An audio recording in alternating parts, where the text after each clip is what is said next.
Hello, beautiful viewer. Today, we are going to learn something from Katho Upnishad, so let's get started without wasting time.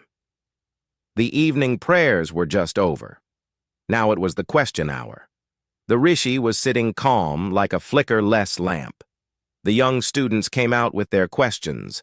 One of the students asked the Rishi, "Who makes my mind think? Who fills my body with vitality? Who causes my tongue to speak? Who is that invisible one who sees through my eyes and hears through my ears?" Indeed, this was pretty formidable array of questions. The Rishi then looks at his disciples with all love and says calmly, "Dear boys, the power that inspires all these is one and is indivisible. It is behind and beyond all that functions visibly. It is the ear of the ear, the eye of the eye, the mind of the mind, the word of the words, and the life of life. Him our eyes cannot see, nor words express. He cannot be grasped even by the mind. We cannot know, we cannot understand, because he is different from the known, and he is different from the unknown. It is that which makes our tongue speak, but cannot be spoken by the tongue. That which makes the mind think, but cannot be thought by the mind. That which makes the eyes see, but cannot be seen by the eyes. That which makes the ears hear, but cannot be heard by the ears. That which makes us draw breath, but cannot be drawn by our breath. This power is indeed the self, and this self is not someone other than you. He who knows and realizes this truth enjoys immortality." After a pause, the Rishi continued saying, "If you think that you know the self, then you really know not, because all you can see is his external form. Continue, therefore, meditating on this self.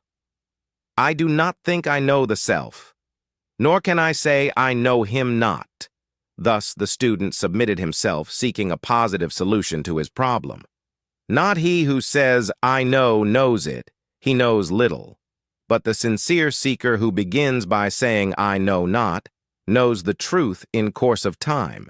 It gradually illumines his mind. Once fully realized, the Spirit is ever present to him through all the states of consciousness.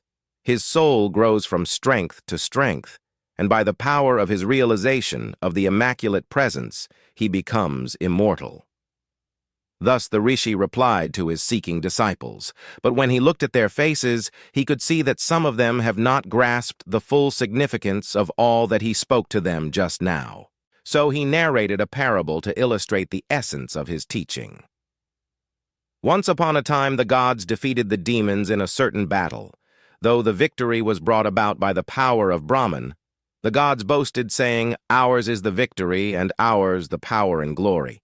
The Brahmins saw their foolish pride and appeared before them, but the gods, blinded as they were by egoism and empty vanity, could not recognize him. They simply saw a wonderful being present before them. They became serious and wanted to know who that being was. They requested Agni, the god of fire, to investigate the matter. Thus requested by the gods, the god of fire presented himself before that being, and then the mysterious being asked him, "Who are you?" "I am the god of fire," said Agni. "What power do you have?" asked the being again. "I can burn all on earth," said Agni. "Good, burn this." Thus saying, the being placed a straw in front. The god of fire tried with all his might, but failed. He ran back to the gods and confessed that he had failed. Then the gods requested Vayu, the wind god, to approach the being and find out who it was. He went with all confidence, but could not prove his might before the being. The gods begged Indra, the powerful among the gods, to find out who this mysterious being was. But when Indra approached the being, it disappeared instantly, and in his place he saw the lovely goddess Uma, daughter of the Himalayas, the golden goddess. He asked her, "Who was that being?" Now the golden goddess replied, "That was Brahman, from whom comes your power and glory. It was he who won the victory for you all, the victory over the demons." Indra went to the other gods and told them the truth. Then the gods realized their folly. Thus, having narrated the story of the glory of Brahman, the Rishi summarized his teachings to the young students. The light of the Brahman flashes in lightning, and in our eyes. It is the power of Brahman that makes the mind to think, desire, and will. This is the knowledge of the transcendental and immanent reality. Truth is the very body and abode of Brahman. All knowledge is its limbs.